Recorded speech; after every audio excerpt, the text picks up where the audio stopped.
E aí, gente, Enem Science aqui. Hoje a gente tá na aula 34 de Filosofia Platônica e a gente tá no livro 6 de República. Essa semana a gente vai terminar. Depois vai ser o livro Leis, Platão, e aí acabou. O livro Leis também é meio grandinho. Depois vai ser para Aristóteles. Mas esse curso vai terminar, né? E hoje a gente vai falar sobre estruturas noéticas, né? Vai ficar mais claro no fim da aula, mas tem a ver com a noção de noesis em Platão em relação a id- tanto ideias, pensamentos, é uma estrutura em relação à forma que a epistemologia funciona no ser humano, né? Então, continuando temas aí das últimas aulas, né? Primeiro vai dizer o que mais senão o que vem em seguida, já que aqueles que conseguem compreender que sempre é o mesmo em todos aspectos são filósofos, né? Continuando nos livros anteriores, né? O que seria, de fato, o filósofo, né? As características do filósofo e que, como a gente viu na última aula, como seria o rei filósofo, né? Ou entre aspas, reis filósofos, né? Pessoas que seriam amantes da sabedoria que ensinariam o povo a verdade, né? Enfim, em que a gente sabe que tem pessoas que não, em todos os sentidos, não são filósofos, né? Quais os dois deveriam liderar a cidade, né? Segundo eles, os que sabem sobre filosofia, né? Do ponto de vista geral, as pessoas que sabem sobre política, sobre leis, sobre direito, no caso, né? Sobre economia, sobre ciência, enfim.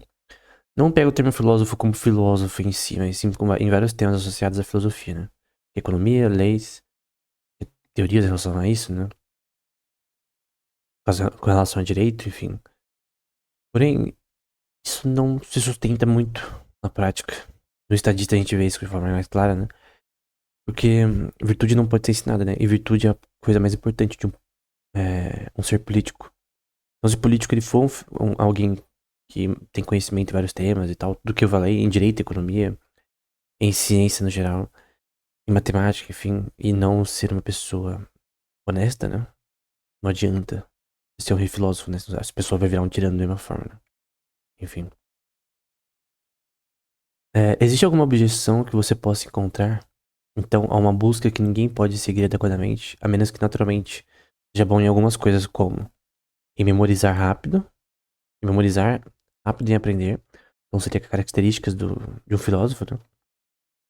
Gracioso, o amigo ou amiga e parente da verdade, que é aletheia, em grego, é um termo que é usado na Bíblia frequentemente, obviamente, porque é o termo para verdade em grego. Caiosun, justiça, coragem, Andréas, que a gente já viu anteriormente. E moderação, sofrosune, né? Ou temperança, né? Que é a mesma. Seria duas traduções, né? Que seria alguém que conhece a si mesmo, né? A definição de temperança.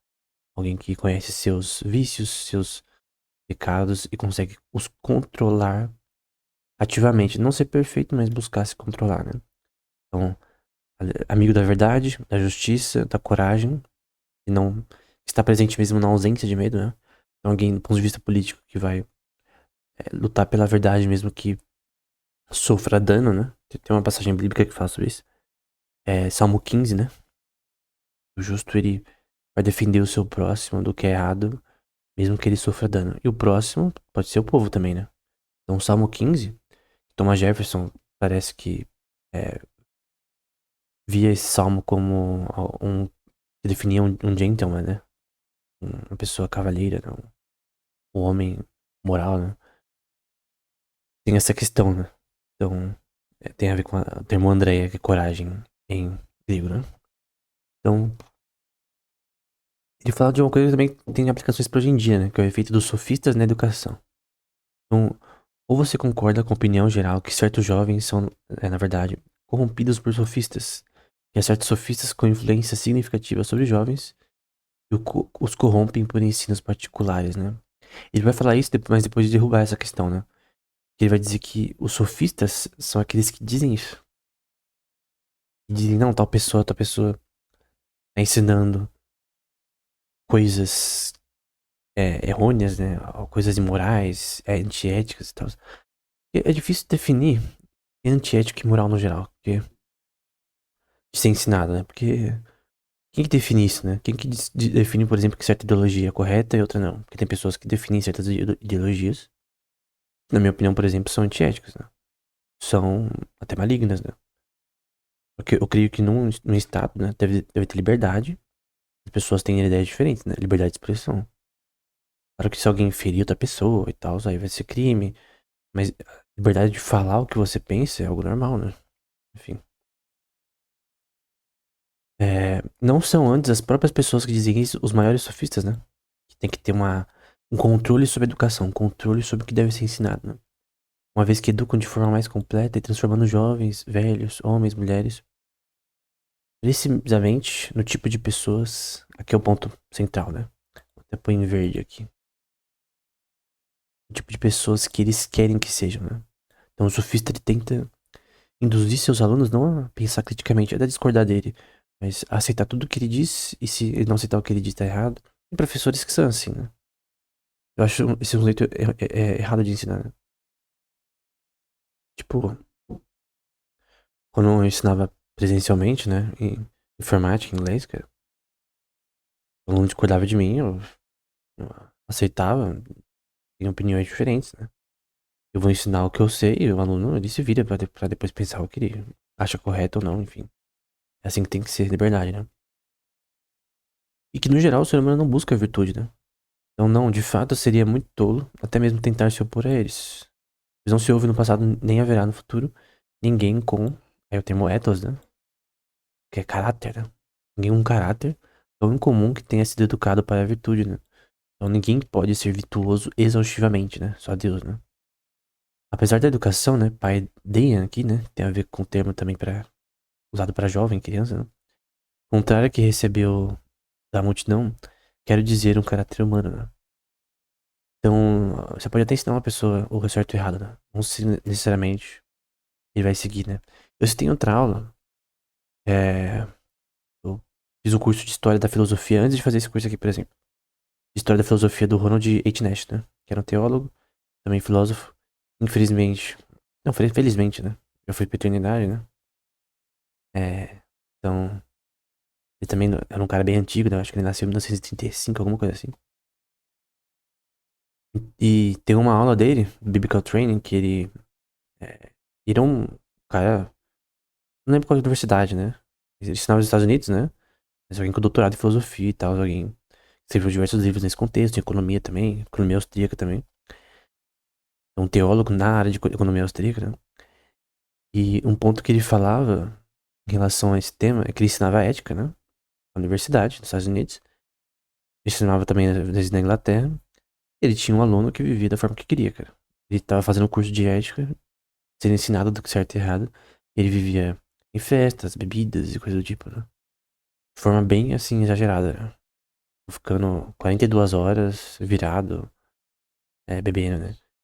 Mas pode falar, né? Mas o cara não tá estudando ética, né? Talvez pra passar no teste ele tem que, no mínimo, saber o básico, né? Então, como que ele não vive de forma correta? Assim, minimamente pra um ser humano. Então, tipo, você tem um exagero extremo, né? Que seria um vício. Então é viver de forma hedonista, né? Até a aula que ele deu sobre isso era sobre hedonismo, né? Então, não necessariamente porque você ensina virtude pra alguém que ela vai seguir, né? É porque todos somos pecadores, no caso, né? Outro ponto que eles mesmos dizem é que a virtude vem de Deus, né? Mesmo no ponto de vista pagão deles, né? Então é um pagão, dizendo o óbvio, né? Sendo um pagão, né? O divino, como diz o ditado, é uma exceção à regra, né? Deve entender que alguém é salvo e se torna o que deveria ser, ético e justo, né?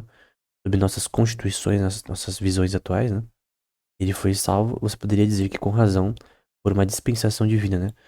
Ele diz, até em outros textos, que pessoas justas, né? Elas vão pra Isle of the Blessed. Então, Isle seria a ilha, né?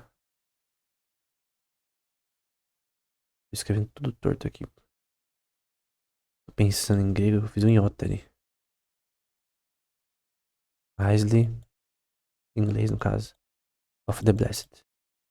A ilha dos abençoados, né? Seria a visão dele de céu, né? Contexto grego, né? Mitológico, né? E quem fosse mal, né? Iria pro Tártaro, né? Pro inferno grego, né? No caso. É diferente, obviamente, da visão bíblica, que a versão deles é mitológica. Mas o grande ponto é que tá dizendo que, obviamente, só um ser perfeito seria exaustivamente virtuoso, né? Então, por tudo isso, você vê alguma salvação para alguém que é filósofo por natureza, para garantir que praticará a filosofia que ele aprendeu, né? Até o fim? Pense no que dissemos antes. Então, será que alguém que pratica filosofia na polis, né, na cidade, vai fazer isso sempre, né? Ou só um tempo?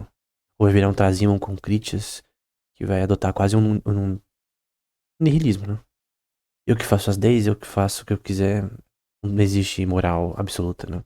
Enfim. Concordamos que facilidade de aprendizado, né? Emateia, boa memória, mnemônica, né? Teve com memória. Coragem, Andréia e nobreza de espírito pertencem à natureza filosófica, né? Então, a memória, em relação ao que é bom, né? Então, se você não lembrar o que é bom, você ter, por exemplo, uma amnésia retrógrada, coisas do tipo, né? Tem até o filme chamado Amnesia, né? Do Christopher Nolan, né? É um dos melhores filmes do Christopher Nolan, na minha opinião, né? Eu fiquei sabendo num curso de psicologia, né? Do Paul Bon. Ele citou esse filme, fui ver. Muito bom. Um dos melhores filmes que eu já vi na minha vida. Pela dificuldade de entender, né? Tem até um vídeo do Christopher Nolan explicando esse filme, né? As partes em preto e branco com as partes em colorida, né? Genial, cara. Um filme genial. É da dificuldade que tem de entender. Mas depois quando o Christopher Nolan explica, fica claro, né? É, tem até um bom filme sobre esse tema de memória, né? No Consciência, né? Que é. Eu não lembro exatamente o nome, que é com o DiCaprio, né? Como principal, mas enfim. Também é muito bom. Mas o grande ponto aqui é que você tem que ter virtude, temperança, coragem, né? Falar a verdade, por exemplo. Não ter medo de falar a verdade. Boa memória, claro. Os atributos básicos aí da filosofia, né? E a vida do filósofo, né? Normalmente a gente pensa que a pessoa que estuda, né? Essas coisas, ela deve ficar escrevendo artigos no topo de uma torre, publicando e acabou, né? A visão aqui dada é a contrária, né? Então, assim como alguém que se refugia sob um pequeno muro de uma tempestade, poeira, ou granizo levado pelo vento, o filósofo, né? Aí eu vou trocar de cor aqui. Vendo os outros cheios de ilegalidade, fica satisfeito de, se puder, de alguma forma, ensinar essas pessoas, né? Então, ele não, ele tem um compaixão, né? Então, ele vê uma pessoa que tá no erro, né? E ele quer ensinar essa pessoa. Obviamente, a filosofia, ela é incompleta, né? A filosofia criada apenas pela razão humana, né? Como a própria socrática, aristotélica, qual que for, e não seja teológica, né? Então, a teologia é a forma de ciência, sabedoria que é perfeita para ensinar o ser humano, né? Claro que você tem que ter quem crê em Cristo, né? Tem que ter a ação do Espírito Santo na sua alma, né? Sua mente.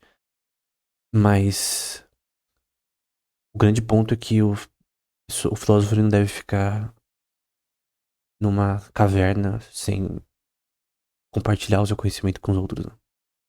Seria um erro, né? Porque não ensinar os outros também, né? Até porque ensinando a gente aprende muito, né? Então, é diferente de você ler um livro e depois ensinar sobre esse livro. Por exemplo, eu queria fazer um curso sobre neurociência no canal completo. Porque no momento, eu creio que eu tenho que estudar mais o tema. Assim como de computação quântica. Eu comecei só a fazer o curso quando eu estava preparado totalmente no tema, depois de estudar anos, né? Então, você ensinar um tema é muito mais difícil do que você só aprender. Aprender é a parte mais fácil.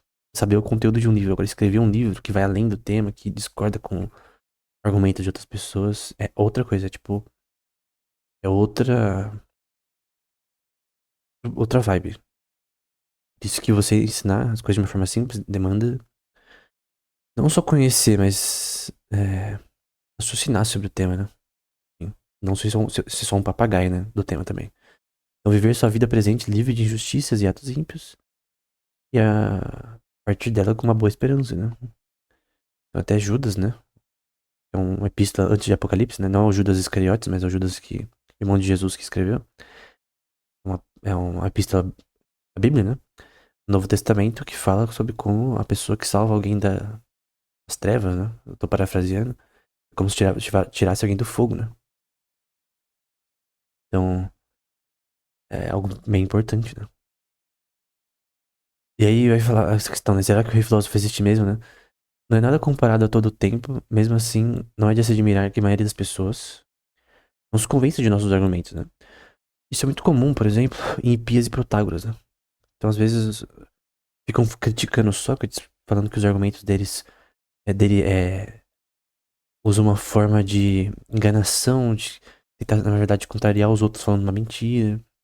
Por quê? Porque eles perdiam no argumento e não conseguiam mais saber o que dizer. E aí eles tentavam, ao invés de atacar o Sócrates de alguma forma, tentar minar a sua forma de pensar e explicar as coisas, que é a dialética, né? Pois nunca viram um homem que veio a ser legômenon, né? Que se encaixasse em nossos planos, legômenon, que é uma rima, né? E as rimas desse tipo, ouviram geralmente, são intencionais, né? Então, pois nunca viram um homem que veio a ser como nós dissemos nesse livro, na República até agora. Do que a gente diz sobre virtude, sobre coragem, sobre justiça, houve um homem que veio a ser isso, né? Que se encaixasse totalmente no que, na nossa ideia de virtude, na nossa ideia de um ser político justo, correto, busca o que é melhor para a cidade, né? Será que há um político perfeito? Obviamente, como o ser humano está em pecado, né? É impossível, né? Romanos 3:23. E haja um ser humano, um político perfeito. É literalmente impossível. Você nunca vai concordar com tudo que um político diz, porque é simplesmente impossível. É simplesmente impossível. Então, é algo normal. Algumas pessoas até criticam, não, você é dessa linha de raciocínio, mas você não acredita nesse político em tudo que ele diz. Claro que não, cara, é um ser humano, ele vai errar, cara, normal. Então, ele trabalha com essa rima, né, de gegômenon com legômenon. Nessa noção, né? Se alguém realmente, o rei filósofo realmente existe, né? Essa é uma questão que fica clara no Estadista. E o fato que Platão ensinou Dionísio de Siracusa, ele não seguiu o que ele falou. Virou um tirano, né? Um tirano dos bons, hein? Aqueles que fazem os estelionatos tryhard contra o povo. Era o discípulo de Platão, Dionísio de Siracusa, né? Talvez Aristóteles com o Alexandre Grande foi um pouco melhor, né? Então, creio que Alexandre Grande com certeza é infinitamente maior do que Dionísio de Siracusa, né? Talvez Aristóteles fosse o melhor professor, talvez. Ou talvez o Dionísio só era uma pessoa menos virtuosa, talvez. Enfim. Eu suponho que à medida que trabalham, eles olham frequentemente em cada direção. Em direção das naturezas do que é justo, né? De Caio. Do que é belo, Calon. E belo no sentido não só físico, mas do que é belo no sentido, por exemplo.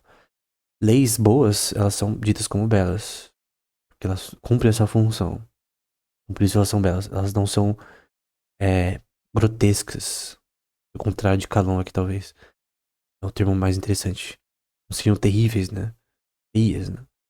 É uma lei feia, uma lei horrível, é uma lei inútil, né? Uma lei que não funciona, uma lei que não que está errada, por exemplo. Por exemplo, uma lei contra a liberdade de expressão. Quando na Constituição tá clara a liberdade de expressão ali. É uma lei burra, né? Ou execução de uma lei. Por exemplo, na Constituição tá falando que o brasileiro tem que ter liberdade de expressão. E aí vão prender o Léo Lins, por exemplo, recentemente. Por falar piadas.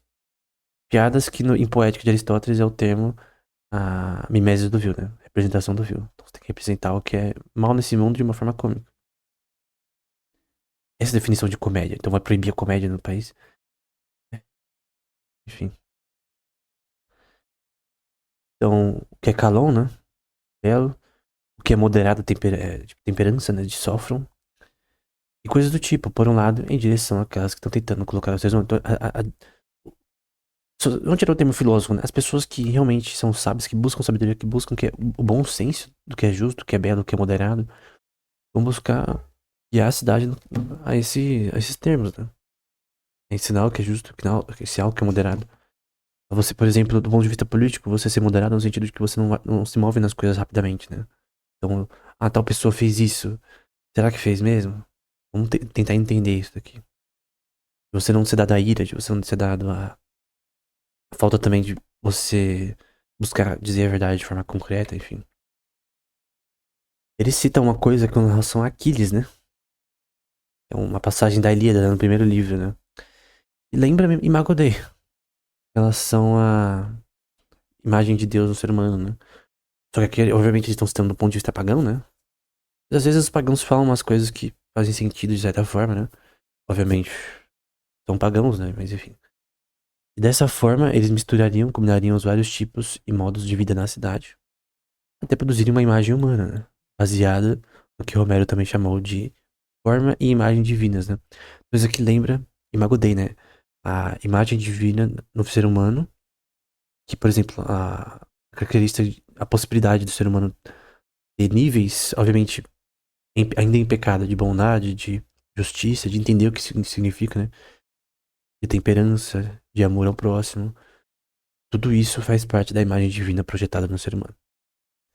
Que é aqui traduzido, perdão, no original como Theodes te Kaia die, né? Theo e Kelon, né? Então, forma de imagens divinas, né? De Theo, né? No ser humano, né? E aí ele cita uma passagem homérica com relação a isso. Com relação a Aquiles, né? Então, Aquiles vai falar sobre a bondade em relação a Aquiles, que seria divina, né? Não no sentido de que ele seria um ser, obviamente ele é semideus no ponto de vista greco-romano, né?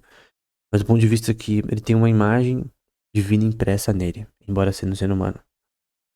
Então, lembra Imago Dei, que é o termo Theio Ekel que está sendo citado aqui. Só que com a adição do on aqui, né? No contexto dessa passagem. Então, lembra imagem divina, cara. Isso daqui, pra se citar isso daqui num texto sobre teologia, só pra fazer essa correlação na mitologia, né? É bem interessante. Embora seja um texto mitológico, é interessante que pagãos eles tinham essa noção de imagem divina do ser humano, né? Então é interessante, né? Do ponto de vista linguístico, ver isso, né? Que tá em Gênesis 1, 26 e 27, com relação a Imago Dei, né? É um termo em latim pra imagem de Deus no ser humano. Bom, sobre epistemologia, né? De modo que com fé é verdade, as coisas conhecidas e o poder de conhecer, que é uma coisa de Aristóteles também. O que é o poder de conhecer? E Aquino também, em relação à psicologia deles, né? O que é aprendizado? É a capacidade de aprender. Então, o ser humano, principalmente se estudar psicologia de desenvolvimento, né? Como a criança evolui, seu aprendizado e tal, é a capacidade de aprender. Então, a capacidade de aprender sempre está na criança, né? Igual na maioria, em todas elas, né? A não ser que tenha uma incapacidade motora, por exemplo, a criança nascer surda e muda e cega. Obviamente, ela não vai conseguir aprender da mesma forma que uma pessoa com todas essas faculdades normais, né? Com audição, tudo normal. Que os estímulos não vão acontecer, né? Mas a capacidade de aprender ela já é inata no ser humano. Ela não é formada durante o desenvolvimento humano, né?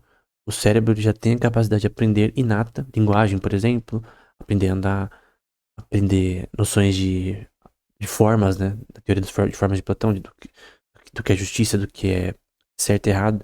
Você já tem no ser humano um inato isso.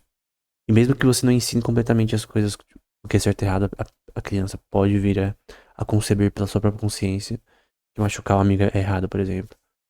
Enfim, noção de relação entre os outros, que tal pessoa é seu irmão, tal pessoa é seu pai. Todas essas coisas elas são inatas no ser humano. São universais, né? Enfim. E embora seja a causa do conhecimento e da verdade, também é um objeto do conhecimento. Esse termo é muito importante. O texto aqui do John Cooper e do Douglas Hudson vai fazer uma emenda, uma conjectural emendation, né? Em relação a esse termo, que fica diferente, mas o que não importa. Que é o é, peraí. Gignoscomenes.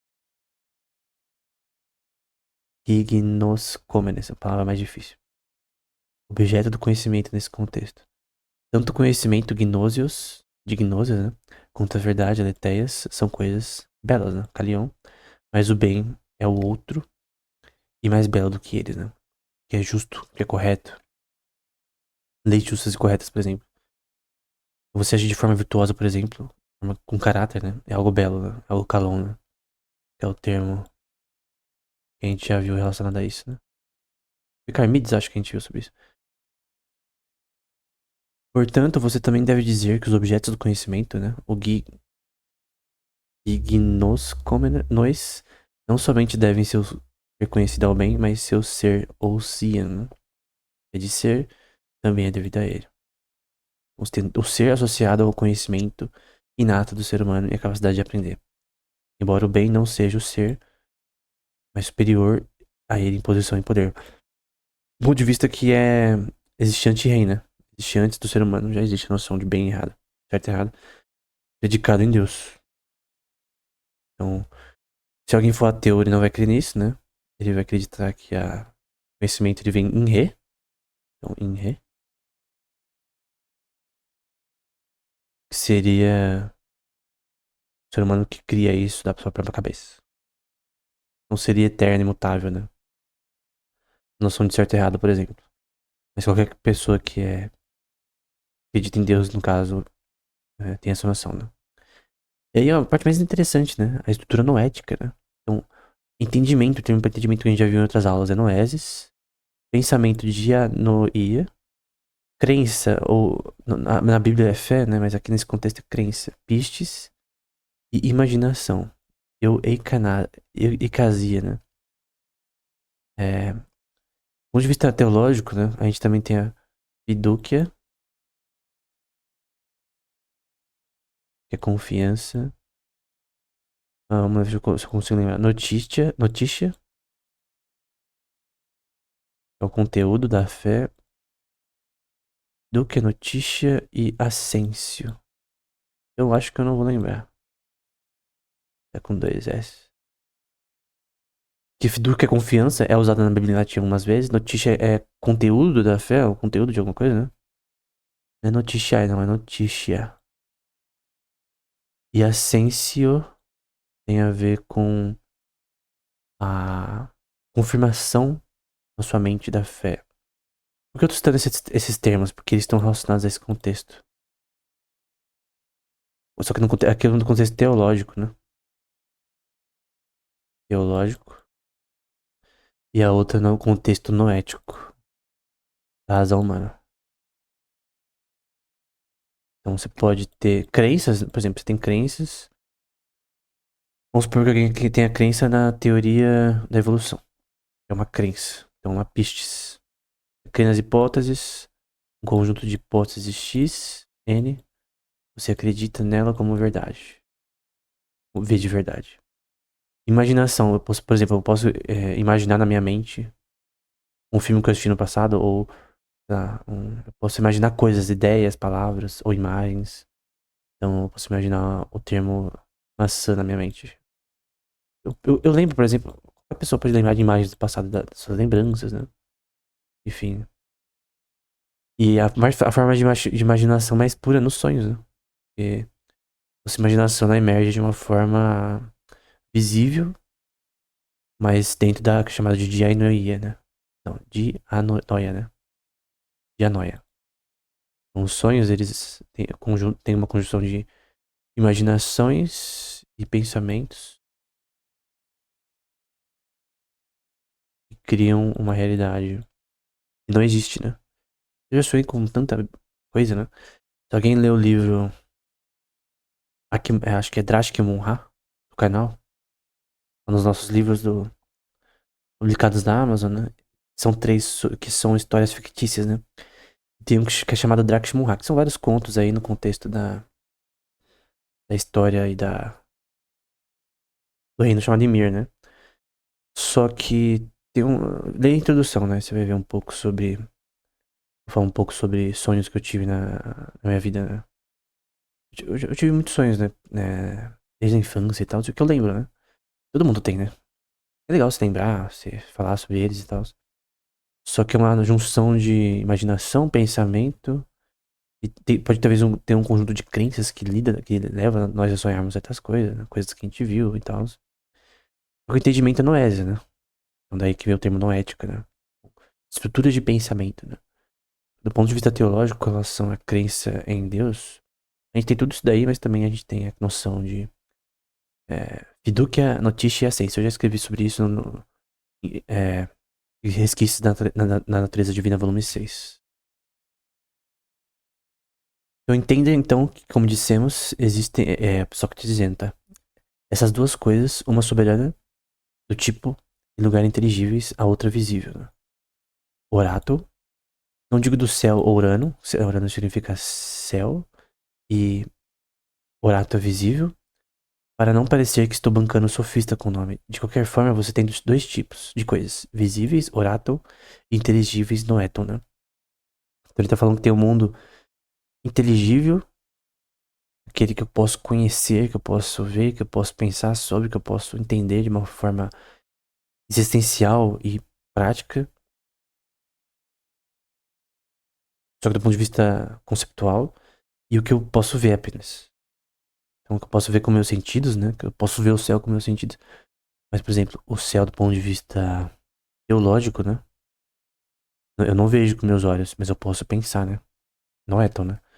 Eu não consigo ver o céu bíblico, né? O céu, você vai quando morre, quando morre, né? Do ponto de vista é, prático, né? Eu posso crer, belief, né? Pistes. Eu posso pensar sobre, eu posso imaginar, eu posso entender, mas eu não posso ver com meus olhos. Não é visível no momento, né? Tem ideias que são no momento invisíveis pra nós. Eu posso olhar pro sol agora e obviamente é visível, né? Pode estudar sobre eles, pode estudar sobre estrelas, pode ver elas e tal. Só que tem coisas, ideias que não são visíveis, né? Que são reais. Então, mesmo Deus, por exemplo. Eu não consigo ver a Deus, mas eu creio em Deus. É uma crença. Pistes, né? Uma fé. Eu consigo pensar sobre dianoia. Eu consigo entender, biblicamente. Só que esse entendimento tem que ter a ação do Espírito Santo, né? Tem que ter o Espírito Santo de Deus agindo no ser humano. Diga que é Espírito Santo.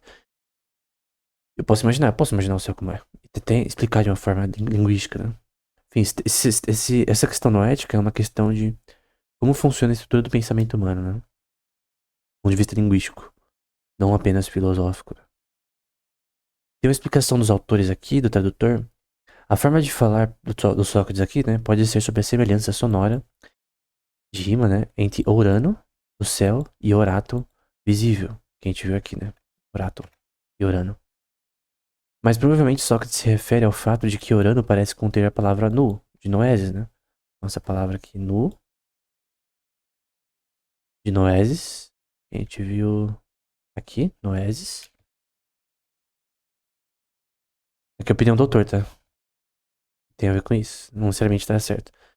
Parece que conter a palavra nu, o caso genitivo de nous, que é a compreensão. Eu vou adicionar aqui o sigma. Relativo a noeton, né? Inteligível. Que no caso, noeto. Fiz o Y no final ali.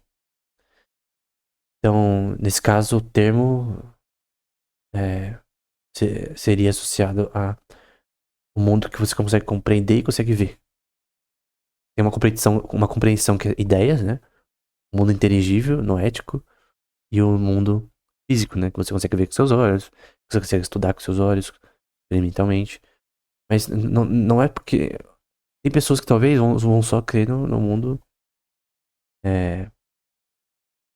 que você consegue ver, visível, né? Então, eu vou acreditar no que eu vejo com meus olhos. Então, alguém não consegue ver Deus com seus olhos, então ele não vai acreditar, né? Que nem Tomé, né? Ele não viu que Jesus tinha ressuscitado, então ele não acreditava, né? Ele tinha que ver, tocar com a sua mão, ver com os seus próprios olhos, pra saber que Cristo ressuscitou, né? Diferente, só que Cristo fala, né? Bem-aventurado aquele que creu e não viu e creu, né? E creu não vendo, né? Que ele teve a crença, né? A Pistes, ele teve a dianoia, né? Ele consegue expressar isso com seus pensamentos e palavras, e ele entendeu. Talvez não necessariamente. Noésis tem a ver com entendimento que não necessariamente seja exaustivo, né? Mas enfim. Isso aqui tem muito a ver com a psicologia, cara. Na minha opinião. Muito aplicável também pra inteligência artificial, né? Um termo chamado inteligência artificial geral, AGI. Muito importante. Porque psicologia pra AGI, robótica e epigenética é muito importante, né? Então é muito importante pra esse termo, essa questão. Entenda também que pela outra subseção do inteligível, não é, Tom? Eu quero dizer aquilo que a própria razão aprende pelo poder da dialética, né? Dialegestai. Ela não considera hipóteses como primeiro princípio, mas verdadeiramente como hipóteses corronte hipóteses de serem hipóteses. Então, qual que é a questão aqui? Você tem a noção de noesis, né? De você entender as coisas. A dialética de você tentar. Ok, eu entendo o que é virtude. Como que eu consigo ir além disso? Como que eu consigo explicar a virtude de fato de uma forma lógica, ponderada, sem me contradizer e de forma sendo a verdade no geral. Não exaustivamente, mas no geral é a verdade. Né? Eu tenho que fazer hipóteses, considerar quais são as melhores e assim definir quais são. Do ponto de vista ético e moral, tem sim como você ter hipóteses que geram conclusões absolutas. Então, por exemplo, roubar é errado. Então, em ética, que é uma noção. A ética tá dentro da noesis, né? A ética tá dentro do que é chamado noesis. Ela não existe fisicamente a noção de que roubar é errado. Existe na nossa mente. Existe na nossa na mente de forma absoluta. Sempre vai ser errado. Você praticar qualquer ofensa ao seu próximo é errado. E já vem de fábrica no ser humano. Aprender isso, né? Então, você consegue sim criar uma filosofia sobre ética para depois você derivar direito, economia e coisas do tipo em relação a isso. A partir de hipóteses e dialética em relação. Esquece esse termo dialética. Tem um raciocínio lógico, né? Você pensar sobre as coisas. Você não precisa perguntar as coisas como Sócrates disse, mas você tentar raciocinar de uma forma normal, né? De uma forma rígida, né? Rigorosa, sem se contradizer como um sofista. É bom que existem sofistas, né? Porque a gente pode saber o que tá errado e depois ver o que é certo. Então, mas como degraus onde se pode se partir, permitindo-lhe alcançar o primeiro princípio, né? Eu acho que é arqueion, né? Alguém que verificar o texto direitinho, eu acho que esse termo primeiro princípio é arqueion, texto original, né? Eu vi o texto original e tava difícil entender qual parte, mas como arque é princípio, né? Então, eu creio que é primeiro princípio. Talvez, né? Não sei. Então, olha, considera o primeiro princípio não hipotético de tudo. Qual seria o primeiro princípio não hipotético de tudo? Isso aqui é uma frase pra você guardar pra sua vida, cara. Qual é o princípio hipotético, primeiro princípio não hipotético de tudo? É Deus, né? Se a verdade está de forma perfeita em Deus, então ele é o primeiro princípio não hipotético de tudo. Porque hipótese pode estar errada, cara. Você pode fazer hipótese sobre a realidade e tá errada, normal. É do ser humano. Tem coisas que obviamente são verdade absoluta, mas outras coisas não. Só que Deus consegue fazer um sistema escrito com verdades absolutas que não se contradiz. Como a gente chama esse princípio, esse texto, né? Bíblia, né? Então, eu desafio você a achar uma contradição na Bíblia, né? Ah, mas eu li Bar Ehrman e ele falou que tem várias contradições. Eu já li Bar Ehrman também. E as contradições que ele coloca são horríveis. E algumas delas eu já respondi no livro Resquícios da Natureza Divina, volume 5. É ruim ler Bar Ehrman, cara, porque todas as ideias que ele dá, ele parte da noção de que ele tá certo e que a pessoa que pensa o contrário dele tá errada. É o sofista no ápice do sofismo, né? Quando eu coloco o ou, né? Aqui tem a ver também com o Ronald H. Nash, né? Que é meu professor favorito, né? Ele e o outro amigo dele, que é o R.C. Sproul, né? Ronald H. Nash. E o cara que me ensinou filosofia, contexto de teologia, de forma mais clara, né? Já passou por eternidade, como eu já disse, né?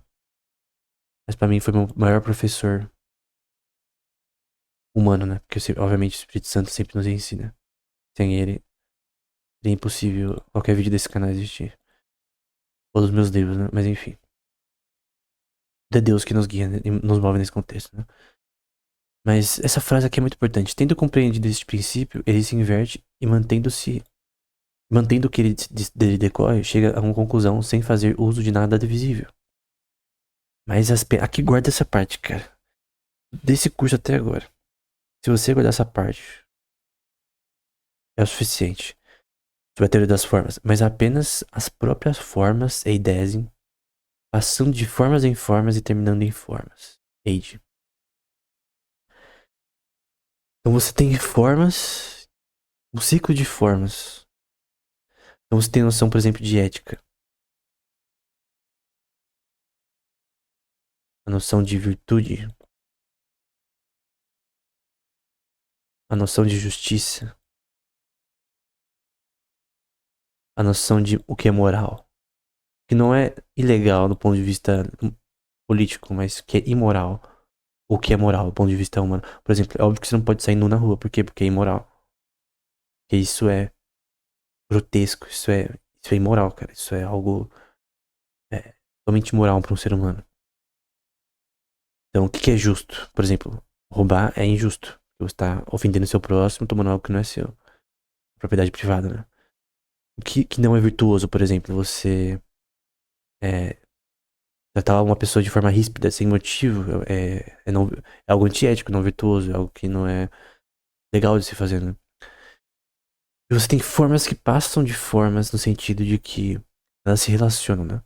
Isso lembra muito teoria da categorias na matemática, mas você tem pontes entre formas, né? Você tem pontes entre justiça, moral, virtude e ética, entre lógica, porque todas essas têm uma base lógica por trás, então eu posso colocar lógica. Eu tenho uma ponte noética entre lógica. Olha eu inventando o termo do nada, né? Legal da aula, às vezes na aula a gente aprende também. É como se tivesse pontes entre. Por exemplo, eu posso. Se L é lógica e moral é M, eu tenho ponte entre lógica e moral. Justiça. Por que a lei pode se contradizer? Porque tem uma moral na justiça e lógica e virtude. Se não há lógica nesse mundo, eu não posso definir linguisticamente lógica. Então esquece leis, cara. Rasga a Constituição, queima a legislação. Não existe leis, cara. Se não tem lógica nas formas. Então a lógica, cara, a lógica proposicional, a matemática em relação à forma, a geometria, em relação ao o conceito de lógica em si. O conceito de lógica em si, teoria dos sets ou teoria dos conjuntos, ele é basilar da teoria das formas, né? A lei da não contradição, ela é essencial na teoria das formas. Existe o teorema da incompletude de Gödel e tal, mas no geral, o ponto é que você consegue achar contradições e verdades usando um sistema lógico.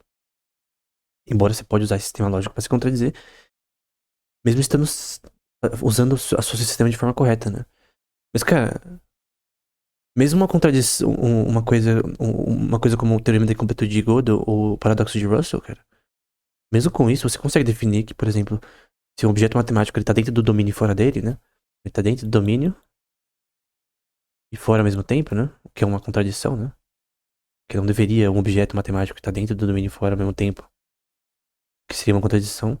Ainda assim, eu consigo ver isso e ver que isso está errado e o meu formalismo permite que eu fale algo errado, mas não tira o fato de que está errado.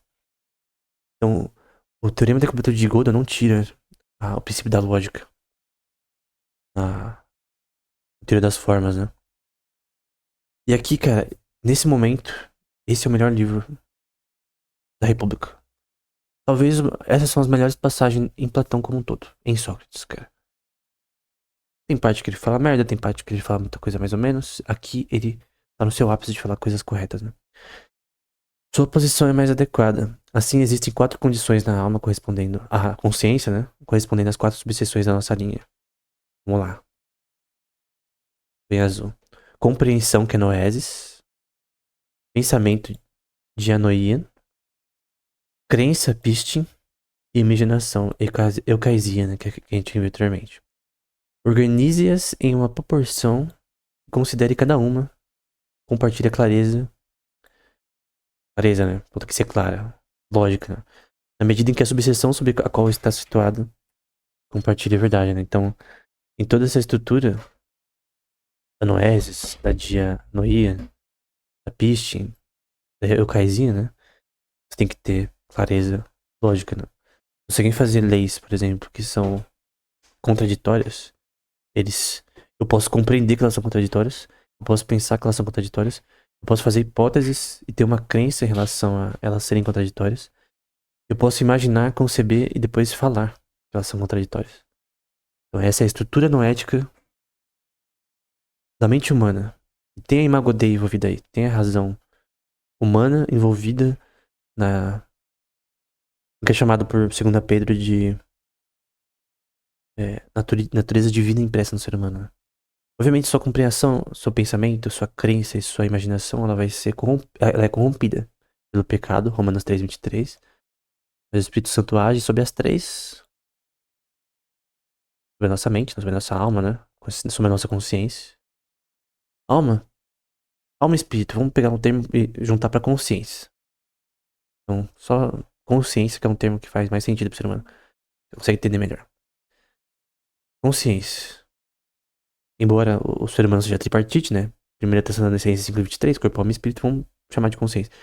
Então, na consciência humana, a gente tem essas questões. Obviamente, implicado, mas no geral, podendo compreender. No caso de Romanos 2, por exemplo.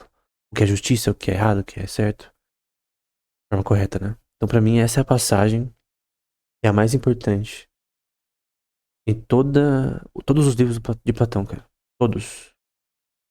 Não tem outro livro que fala de algo tão importante. E Calon, né? Belo, né? Usar o termo Calon aqui de novo.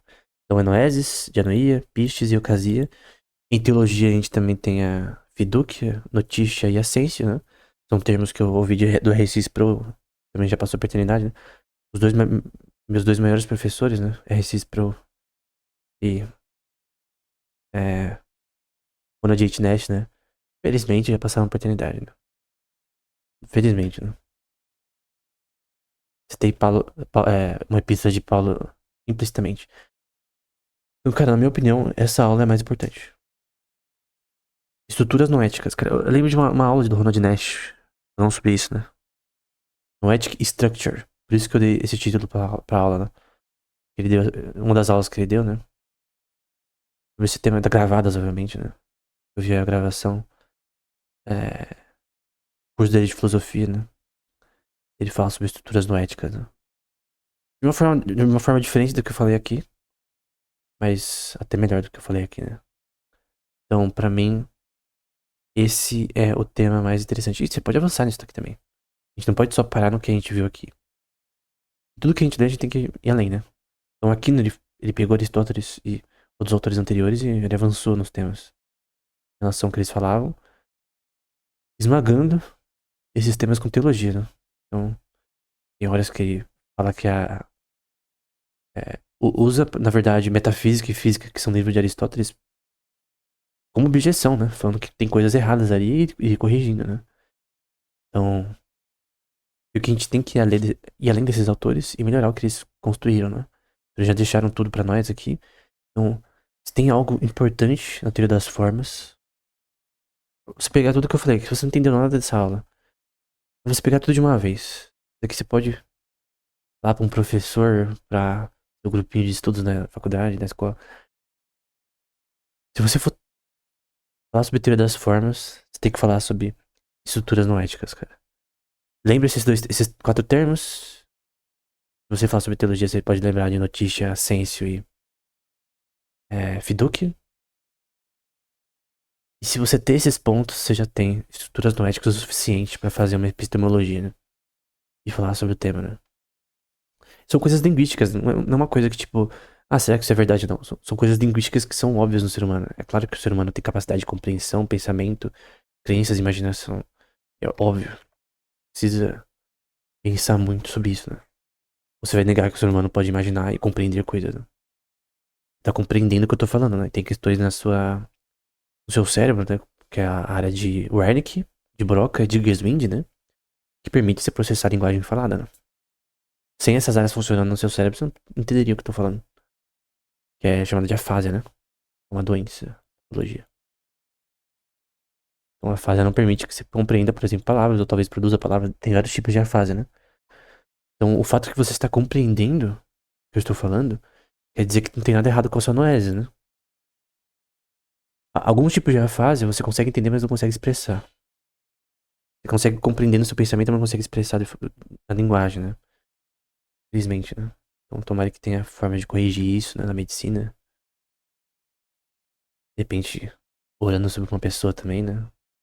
Deus pode curar qualquer pessoa, né?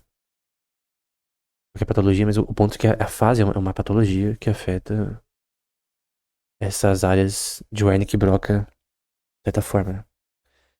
Então, é claro que estruturas noéticas existem na consciência humana. Então é muito importante pra inteligência artificial também. Pesquisa em Strong AI, né? É muito importante. Então, pra mim, esse livro, o livro 6 da República, é o mais importante em todo o pensamento sobre a teoria das formas, né? Então, isso tem pontes entre formas e justiça, entre lógica, por exemplo.